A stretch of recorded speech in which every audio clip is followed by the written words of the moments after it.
বন্ধুদের সাথে কাটানো সময় যেন জীবনের এক বিশেষ অধ্যায়, যেখানে প্রতিটি মুহূর্তেই মিশে থাকে খুশির ঝর্ণা। আসলে বন্ধুত্ব জীবনে এমন একটা গুরুত্বপূর্ণ জিনিস। আপনার জীবনে যদি খুব ভালো একটা বন্ধু না থাকে, তাহলে কিন্তু আপনি আসলে জীবনে সব দিক থেকে পিছিয়ে আছেন। আলহামদুলিল্লাহ, আমার জীবনে কয়েকটা এমন বন্ধু আছে যাদের সাথে আমি আমার সুখ দুঃখ সব কিছুই শেয়ার করতে পারি। হ্যালো এভরিওয়ান, আসসালামু আলাইকুম। আমি সিতুস ডেইলি লাইফ ব্লগ থেকে নিয়ে চলে আসলাম আজকে আরেকটি ব্লগ। এই ব্লগটা বেশ কিছুদিন আগের, বেশ বলতে রোজার ঈদের পরের ব্লগ।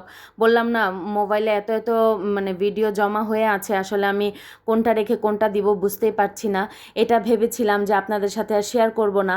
আজকে গ্যালারি খালি করতে যেয়ে দেখলাম যে এই সুন্দর মুহূর্তগুলো বা সুন্দর স্মৃতিগুলো আসলে আমার আপলোড করে মানে স্মৃতি হিসেবে রেখে দেওয়া উচিত।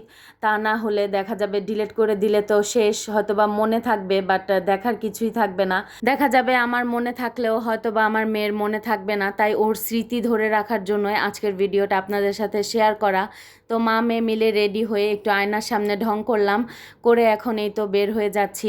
রাস্তা দিয়ে হেঁটে যাওয়ার সময় দেখলাম খুব সুন্দর করে সূর্যাস্ত যাচ্ছে।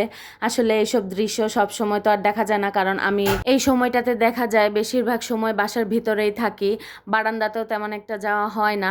তাই আর কি।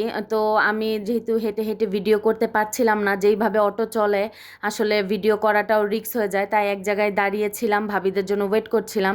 তখন সূর্যাস্তটা একটু ক্যাপচার করে নিলাম। এই তো আমরা দাঁড়িয়ে থাকতে থাকতে দেখলাম ভাবি আর আমার ভাতিজিও চলে আসছে। তো আমরা যাব 11 নম্বর সেক্টর ময়লার মোড়, যে ওইখানে ফুড আড্ডা জোন আছে, ওইখানে আমরা ফুচকা খাবো আর টুকটাক হাবিজাবি খাবো।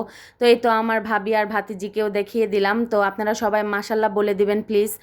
আর এই তো আমরা আমাদের গন্তব্যস্থলে চলে আসলাম। দেখেন বুড়িরা আগে আগে হেঁটে হেঁটে যাচ্ছে।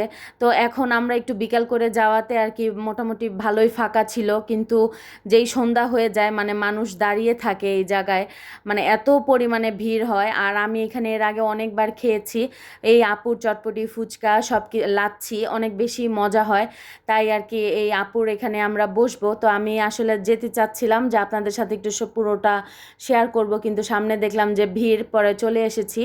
আর আমরা ফুচকা অর্ডার করেছিলাম। সাফরিন তো ঘুমনি দিয়ে খেতে পারে না, ঝাল লাগে, তাই ওর জন্য শুধু ফুচকা আর টক নিয়েছিলাম। আর আমাদেরটা নর্মাল ফুচকার মতো করে নিয়েছিলাম। আর আমরা আসলে একটা পিৎজাও নিয়েছিলাম, যেহেতু বাচ্চাদের সাথে গিয়েছি, শুধু ফুচকা খেলে তো আর হয় না। তো ভাবি আমরা এখন সবাই মিলেই খাচ্ছি।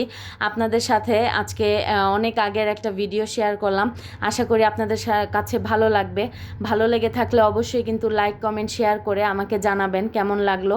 আর দেখা হবে নেক্সট অন্য কোনো ভিডিও নিয়ে। সে পর্যন্ত সবাই ভালো থাকবেন, সুস্থ থাকবেন। আর হ্যাঁ, বর্তমানে আমার ছেলে মেয়ে দুজনই খুব বেশি অসুস্থ, ওদের জন্য দোয়া করবেন। আল্লাহ হাফেজ।